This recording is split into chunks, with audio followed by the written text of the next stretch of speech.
So, it's that time. Season 4 just wrapped up, so let's talk about the top 10 Steven Universe Season 4 episodes. Now, I want to say, this was a hard list to make.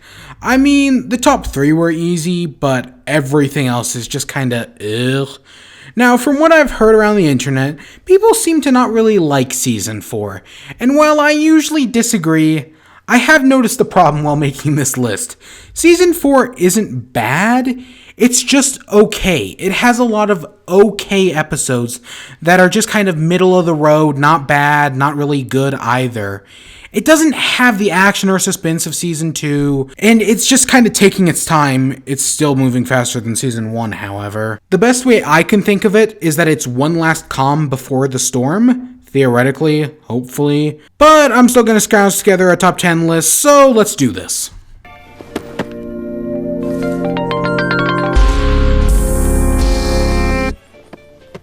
Oh, hey, right there. Perfect example.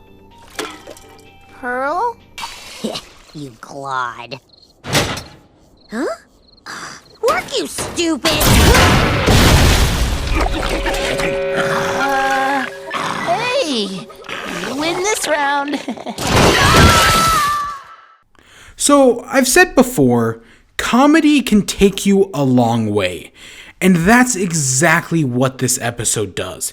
This episode is the show's best use of slapstick, which it has to be because at the end of the day, this is parodying a Roadrunner cartoon. Personally, I love Roadrunner cartoons, so this episode started off in my favor. While in the grand scheme of things, this episode has literally no purpose, even though it would have been nice if this was the episode in which Peridot finally got his star. I guess beggars can't be choosers. Overall, it's a funny episode, and I laughed a bunch, so yeah.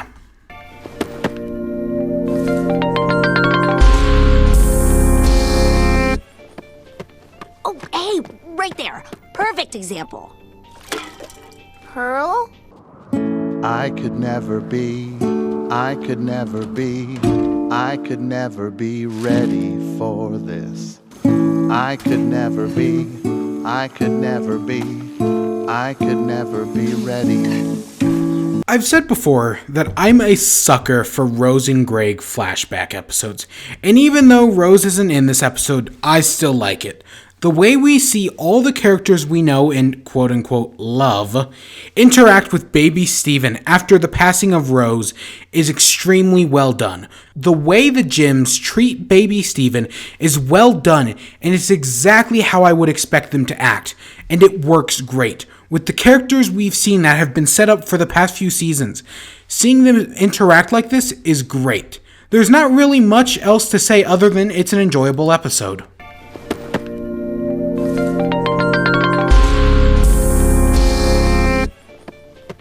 Oh, hey, right there. Perfect example. Pearl? Onion? Huh? Do you know these guys, Onion? Oh, they're your friends. My name's Steven. Onion is a character that, while I never hated him, he just never really did anything for me. He's creepy, weird, incomprehensible, and probably evil. So when this episode came out, it got me to not just care about Onion, but relate to him, and I was genuinely surprised. This episode is able to get across a lot of emotion using very few understandable words, and I commend it for that. And that last scene at the end with Steven comforting Onion is so well done, and it's just an overall good episode.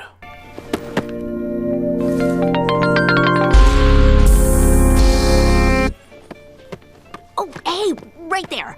Perfect example.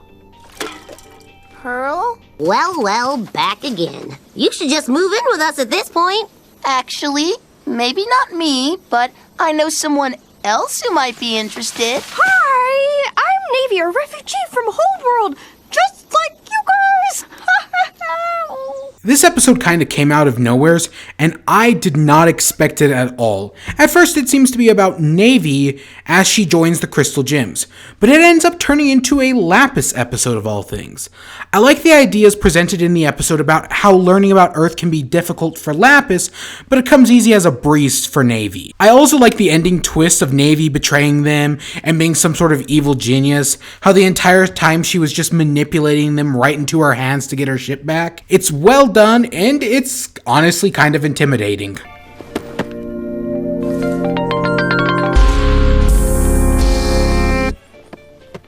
Oh, hey, right there.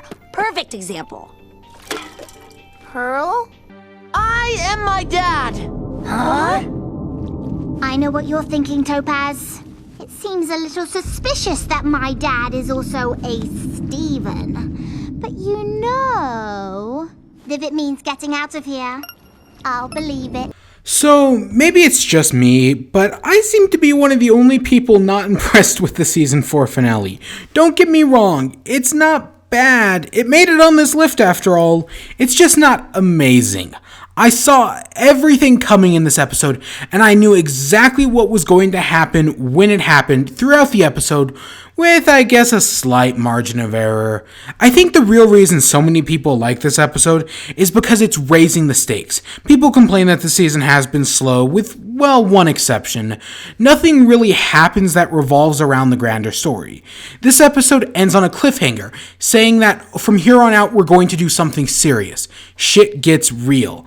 The thing is, though, I don't really have a problem with the show taking its time, so this episode matters less to me, and it was inevitable. Let's be honest here, we all saw this coming.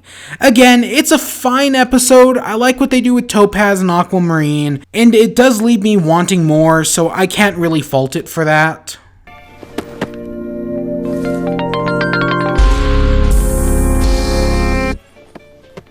Oh, hey, right there.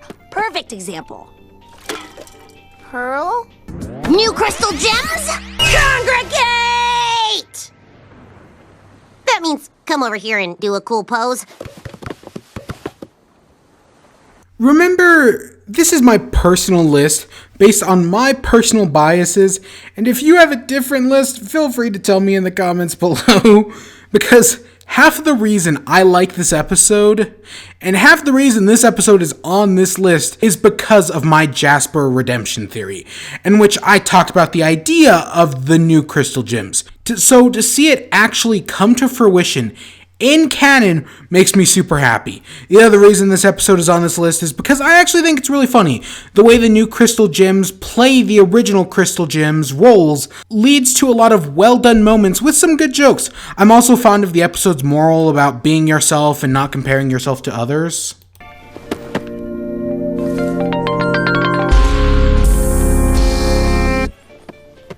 Oh, hey, right there. Perfect example. Pearl? Pearl? My diamond, I've found a native. Oh, yeah. I'm from here, all right. Annyeonghaseyo, Your Highness.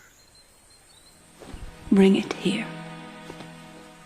In the episode The Answer, we saw Blue Diamond, and besides from the fact that she was one of the endgame bosses, she didn't really leave much of an impression. However, this episode completely changed how I viewed Blue Diamond, and even the diamonds in general. Before this point, the diamonds had been described as perfect beings, so to see one this fragile, this destroyed, really changed everything. I also like the idea that Greg can relate to a diamond, and maybe they're not so different after all. Then there's the visual metaphor of Steven crying Blue Diamond's tears, which I think is just a really cool use of symbolism.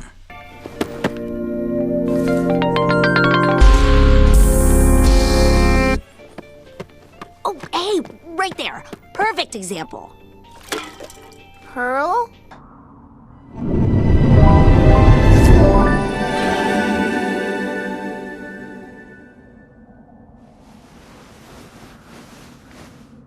Hello, Steven. It's nice to meet you. I've made it obvious before that episodes like Storm in the Room and Jim Harvest, I'm very split on.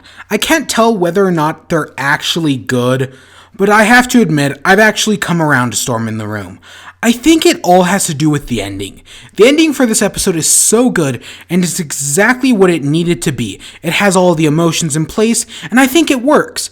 It's this final build-up, creating this moment that has been gratefully needed with Steven, and it's something we've wanted to see. It's a moment for him to let loose, let all of his wild, panicky emotions come out, and still be able to walk away stronger at the end of the day.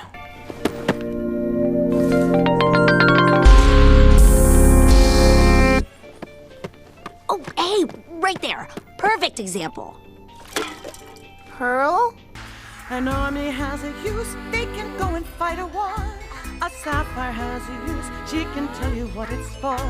An agate terrifies, a lapis terrifies. Where's the diamond when they need a blue? You've got to be a leader blue. People say nothing really happened in Season 4, but this episode is where I disagree. So much happened in this episode, and it was all so well done. This is not just the end to the whole zoo arc, but it's also the return of Yellow Diamond. One of my favorite things in this episode is the song, What's the Use of Feeling, and then in parentheses, blue. While it's technically a villain song, at the end of the day, it humanizes the diamonds and allows you to sympathize with them. This episode also gives us the Famethyst, which is honestly pretty enjoyable.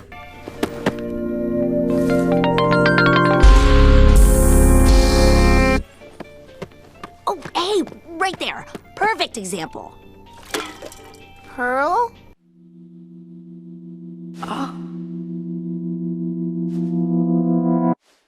Take a moment to think of just flexibility, love, and trust.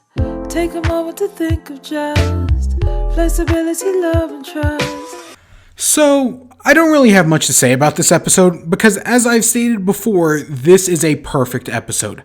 It has great animation, an amazing song, great character development, and it's all wrapped around an interesting concept. This episode does a great job of taking ideas and portraying them using the visual medium that is animation. I've said this before, it's the best episode of Steven Universe to date, even though I do hope something comes along to challenge that. Only time will tell. If for some crazy reason you haven't seen it already, I highly recommend it. And with that, I hope you all enjoyed. Thanks for watching. Until next time, peace.